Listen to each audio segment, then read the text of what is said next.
हा क्रांती सप्ताह जो आहे त्याच्या पाठीमागची जी प्रेरणा आहे ते या शाळेचे संस्थापक, शालेय समितीचे सर्व सदस्य आणि प्राथमिकचे प्रमुख, मुख्याध्यापिका, माध्यमिकच्या प्रमुख आणि त्याचप्रमाणे शिशु गटाच्या प्रमुख सर्वांची नावं घेत नाही, तुम्हाला सर्वांना माहितीच आहे. त्या सर्वांचा आदर असणे आणि तुम्हा विद्यार्थ्यांना वंदन करणे, कारण म्हणजे या कार्यक्रमाचं सर्व जे बोलत असतं ना ते म्हणजे तुम्ही बोलत असता. बैठे बैठे सावधान बस, कसं मस्त बसलात ना खूप शिक्षकांना छान वाटतं बघा. हाताची घडी करायची आणि छान ताट बसायचं. म्हणून तुम्ही आता या संस्थेचे भावी आधारस्तंभ, आपल्या भारताचे भावी आधारस्तंभ आणि म्हणून व्यवस्थित आपण बसायचं. थोडक्यात सांगणार आहे मी तुम्हाला. क्रांती सप्ताह हे शाळेनं सुरू केला, एवढी आनंदाची गोष्ट आहे. बऱ्याच शाळांमध्ये जातो. सध्या खूप साऱ्या शाळा मुलांच्या सर्वांगीण विकासाकडे लक्ष देत आहेत आणि तो फार महत्त्वाचा आहे. पुस्तकी ज्ञान तर कुठले क्लास एखादा शिकवणी वर्ग देईल, कोणती शाळा पण देईल, पण सर्वांगीण विकास एकाच छताखाली होणं आणि तो अशा प्रकारच्या या सांस्कृतिक कार्यक्रमाला होणं फार मोलाची गोष्ट आहे. आपले सर्व शिक्षक, आपण सर्वजण सुट्टीचा दिवस असतानाही त्या सप्ताहाला इथे आलं. सरांनी आता खूप मोजक्या शब्दात सांगितलं त्यांनी क्रांती म्हणजे काय तो बदल आणि क्रांती कोणता बदल करायचा, आपल्याला कोणती क्रांती करायची. देशाला स्वातंत्र्य ज्यांनी मिळवून दिलेलं आहे त्यांचे आदर्श गुण फक्त आपण आत्मसात करायचे. काय गुण आहेत त्यांचे, तुम्ही इतिहासात वाचता. सर्व व्याख्यात मला आता 7 दिवस सांगणारच आहे की त्यांनी काय काय केलं आपल्या जीवनामध्ये. प्रथम आपले माता पिता आणि नंतर अतिथी देवो भव म्हणतो, त्याच्या पाठोपाठ आचार्य देवो भव. देव कोणता आहे तर आपले गुरुजन हाच आपला देव आहे.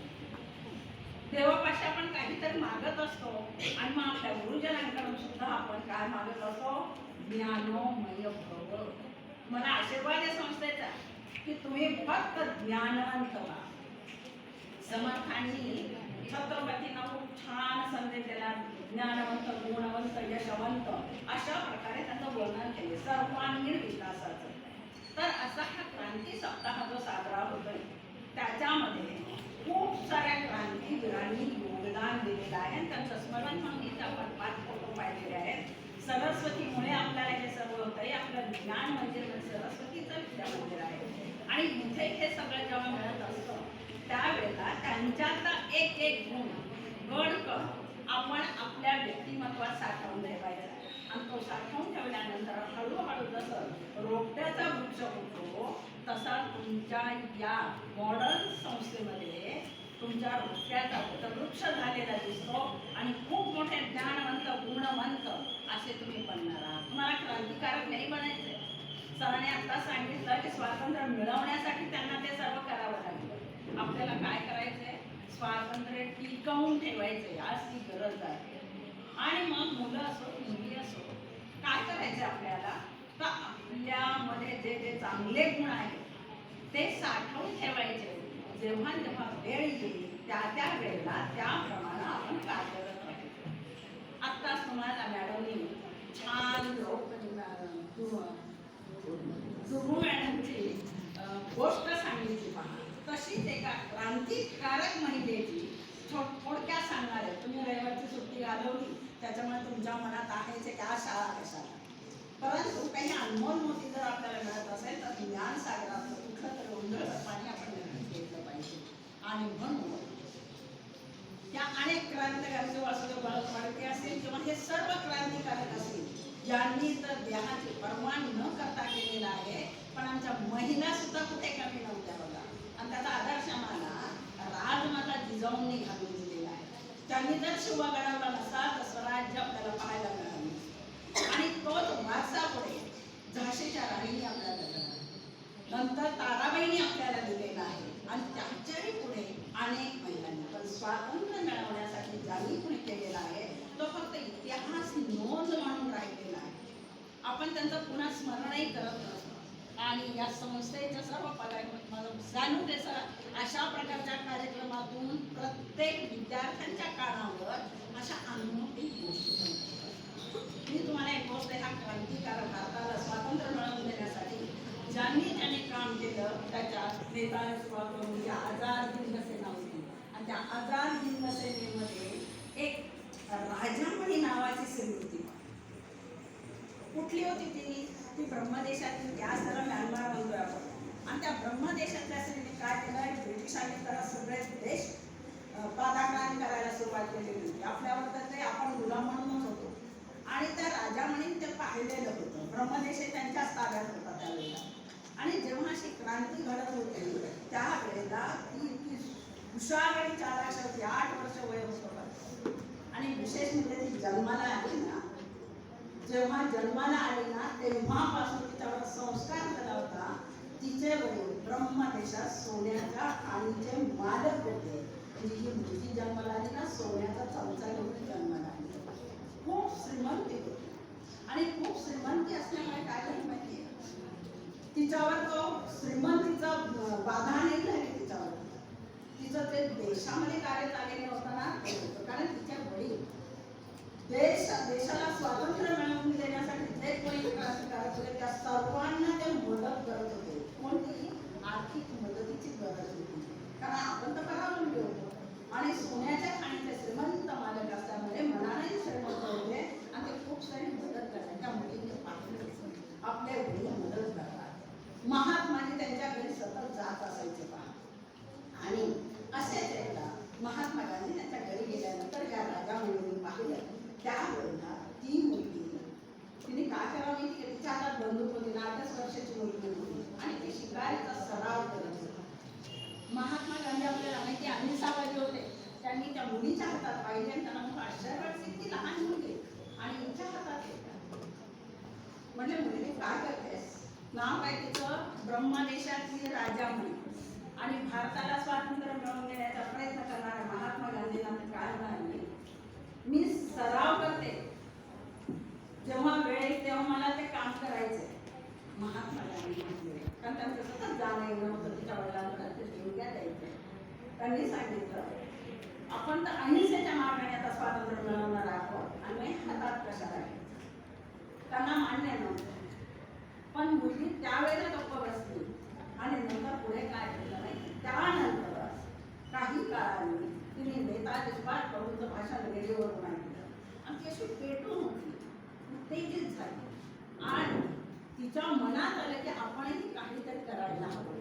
आणि म्हणून ते भाषण ऐकल्यानंतर नेताजी सुभाषप्रभूंना गरज होती पैशाची. ते सगळीकडनं गोळा करत होते पैसे. त्या भाषणातून त्यांनी आव्हान केलेलं होतं. आणि जिथे हे काम झालेलं होतं हिंदुस्थानात, ते सगळीकडे फिरत होते नेताजींची सर्व सेना आझाद हिंद फौज. त्यांनी देणगी मागायला सुरुवात केल्यानंतर या मुलीनं तिच्याजवळ जेवढं सोनं होतं, श्रीमंताची होती ती सोन्याच्या खाणीच्या मालक होते, जेवढं सोनं होतं तेवढं नेताजी सुभाषचंद्र बोस यांच्या त्या सेनेकडे. आणि त्यांनी जेव्हा बाबूंना सांगितलं की असं अशी देणगी आपल्याला मिळाली, त्यांना नवं वाटलं. तोपर्यंत हा सर्व मधल्या पिरियडमध्ये 15 वर्षाचा झाली.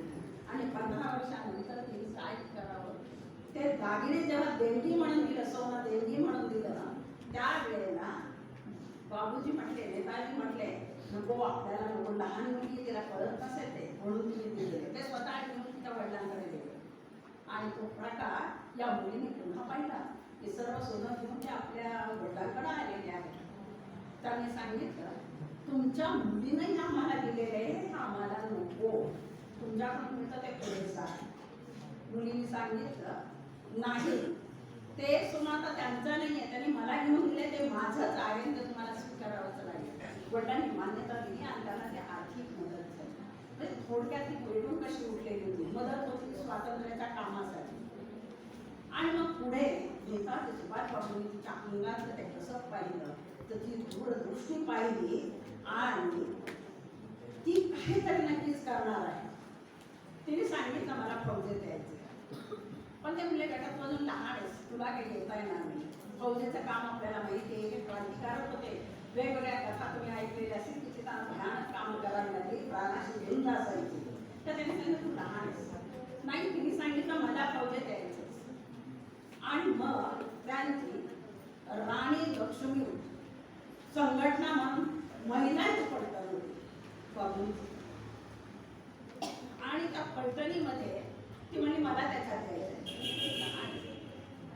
तुला हेरगिरीचं काम देतो छोटीशी स्वीकारले आणि हेरगिरीचं काम सर्वात लहान त्यांच्या पैठणीत हेरगिरीचं काम मिळाल्यानंतर तिने आपला पोशाख बदलला मुलीचा असं की म्हणून तो पोशाख बदलला आणि पोशाख बदलल्यानंतर मुलाचे कपडे घातले बॉयकॉट केला आणि मुलासाठी ऑर्डर लागले हे खात्याचं काम सुरू केलं फार ते काम तिचं आवडलं एवढंच नव्हे त्यावेळेला महिला पैठणीचा प्रमुख कॅप्टन सेहगल होता या राजामणीची नेमणूक त्याने लेफ्टनंट म्हणून केली आणि ती कार्यरत केली हेरगिरी म्हणून तो अतिशय उत्तम काम केलं अवघड काम असं हेरगिरीचं बहिर्जी नायकाचं काम आपण पाहिलेलं असं कोणत्या वेशात जावं लागतं तशी ही मुलगी कोणत्याही रूपात ज्यावेळेला म्हणून जाईल कधी कधी घोड्याचे कपडे घेऊन जाईल सर्व पलटणीमध्ये घुसायचे आणि पलटणीमध्ये तिकडे छावणीमध्ये घुसायचे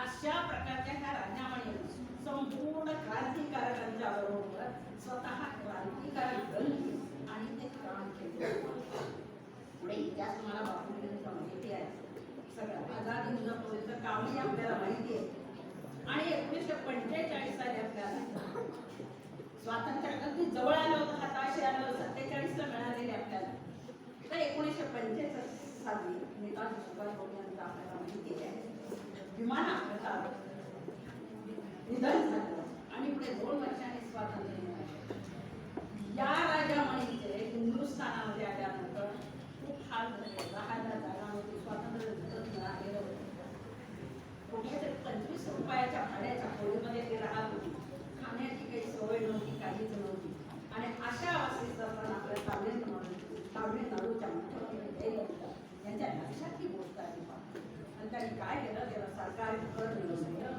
पेन्शन मिळवली आणि सोडली त्या राज्यामध्ये निधन क्रांतिकारक महिला आहेत इथं 50% महिला आहेत आणि आज मला वाटतं कार्यक्रमाला 90% सर महिलाच